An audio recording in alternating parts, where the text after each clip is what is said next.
Thank you, Deputy Speaker. Deputy Speaker, I did not come into politics to be a cultural warrior. I didn't come into politics with the intention of imposing my morality on others.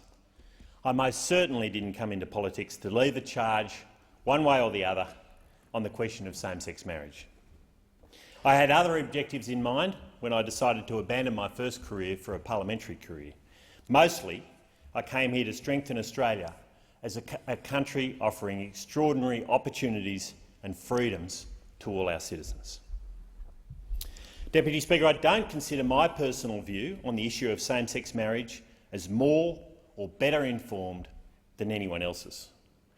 Each and every one of my constituents has their own view about this matter, and I've always thought, who am I to judge any person, let alone any constituent, on this question?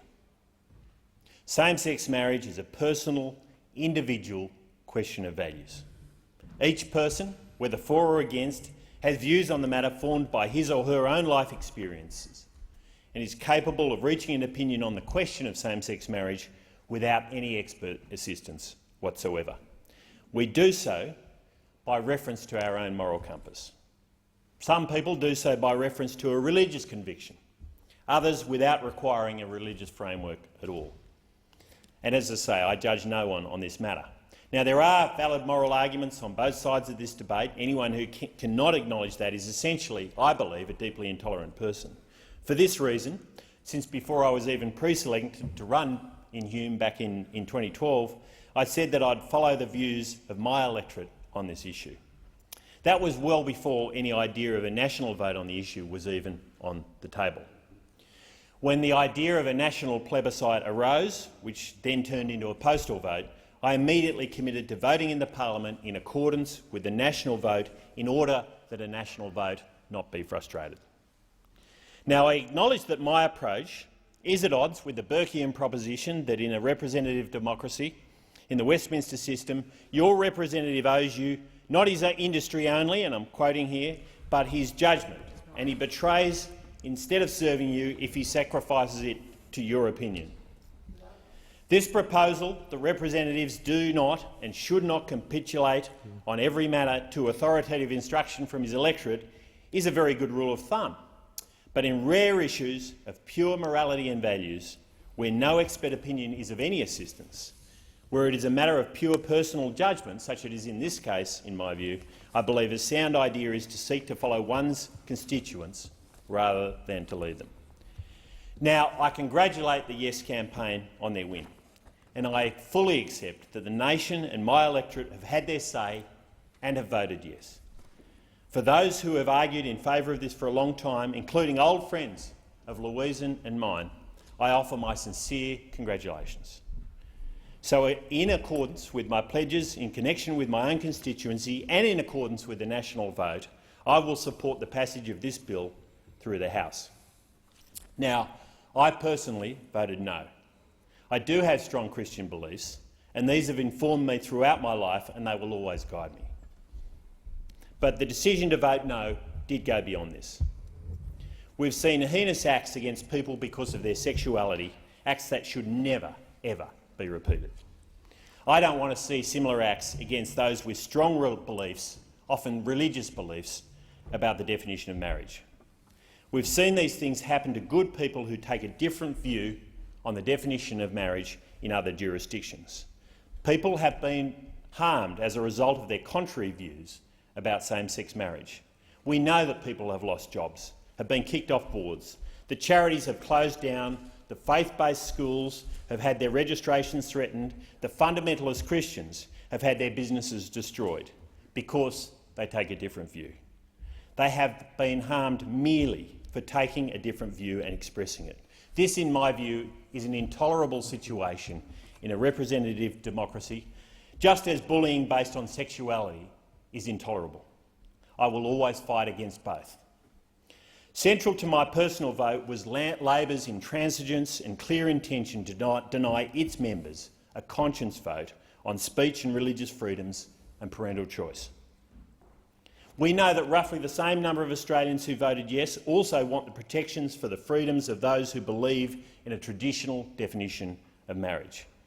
The Smith bill does not offer adequate protection to those who voted no, or the very large proportion of reasonable, fair-minded Australians who voted yes, relying on the promise that we would protect people from taking a different point of view.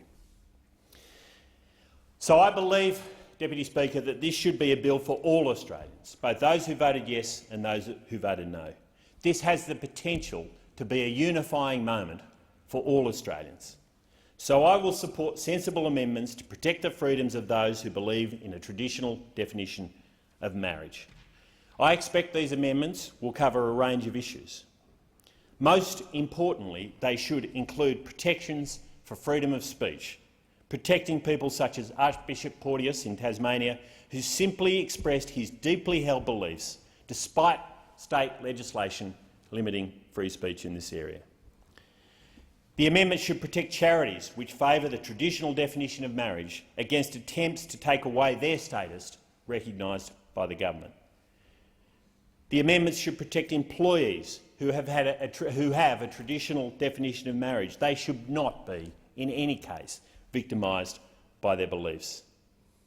The amendment should include freedom from being required to express or associate with or endorse a statement or opinion about marriage which is inconsistent with a person or organisation's genuine religious or conscientious convictions about marriage. The amendments should include freedom for parents to choose how their children are educated on this important issue. The experiences in Australia and from jurisdictions overseas, the experience is that individuals and organisations which support traditional marriage can and will be subjected to discrimination and detrimental action because they hold, express or lawfully act on these convictions. Unfortunately, as I've said, the international experience shows that unless changes are made, disputes and lengthy, costly litigation is absolutely inevitable. And interestingly, we are seeing a Supreme Court case in the United States being heard as we speak on exactly this issue. Now, in all common law countries other than Australia, there are statutory or constitutional bills of rights that provide for freedom of speech and freedom of religion.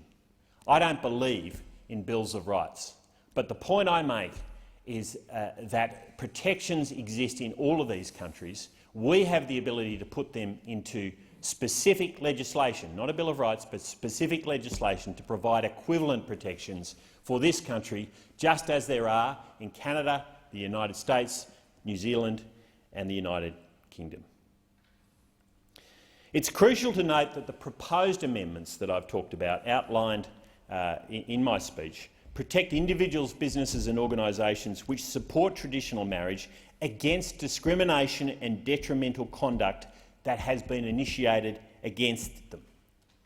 The amendments do not licence supporters of traditional marriage to discriminate against same-sex married couples or people of same-sex orientation in any way that is not already permitted under Commonwealth law. The only exception to this in the amendments is the discussion on the non-minister or marriage celebrants, which extends the Smith provision to be consistent with the Senate Select Committee's report and, of course, international law. Deputy Speaker, we should support this bill, but we should also support amendments that provide for genuine protections of religious belief, freedom of speech and parental choice.